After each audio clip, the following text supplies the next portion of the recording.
Je vais donc lui demander maintenant de vous présenter un peu plus en détail l'Institut Védécom qui bénéficiera de ce futur bâtiment. Luc, je te passe la parole.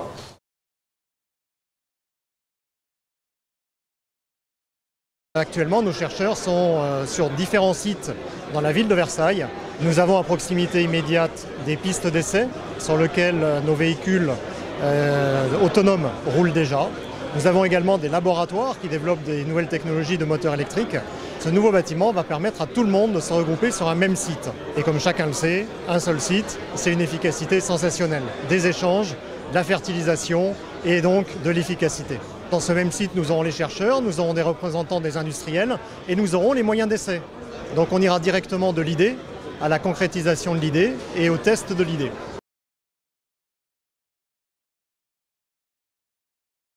En fait, nous avons déjà des prototypes de ces véhicules qui roulent. Ils ont commencé par rouler sur les pistes d'essai. Depuis quelque temps, nous avons la possibilité de les faire rouler sur un circuit spécifique, en toute sécurité, dans la ville de Versailles, ce qui nous permet de compléter les tests en grandeur réelle.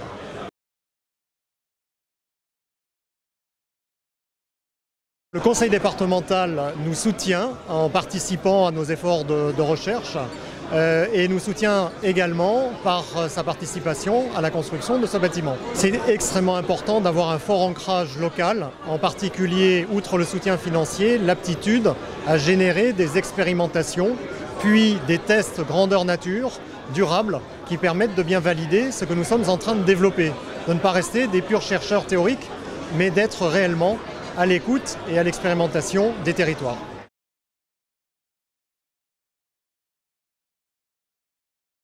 La plupart habitent dans le coin ou à Paris. Beaucoup d'entre eux viennent tous les jours de Paris à Versailles. Et c'est pour ça que ce nouveau cluster, il faut vraiment qu'il monte en force pour que l'ensemble de l'écosystème soit ici, avec des moyens de transport adaptés. Pourquoi pas des moyens de transport autonomes depuis les gares de transport de Versailles.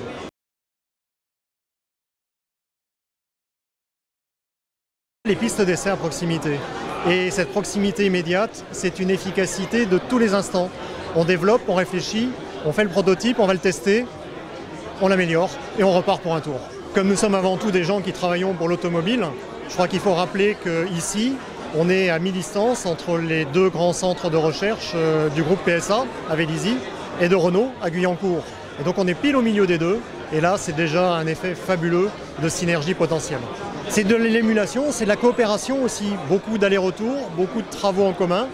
Bien entendu, chacun va développer ses véhicules sous les marques Peugeot, Citroën ou Renault, mais globalement, toute la partie recherche avancée peut se faire ensemble.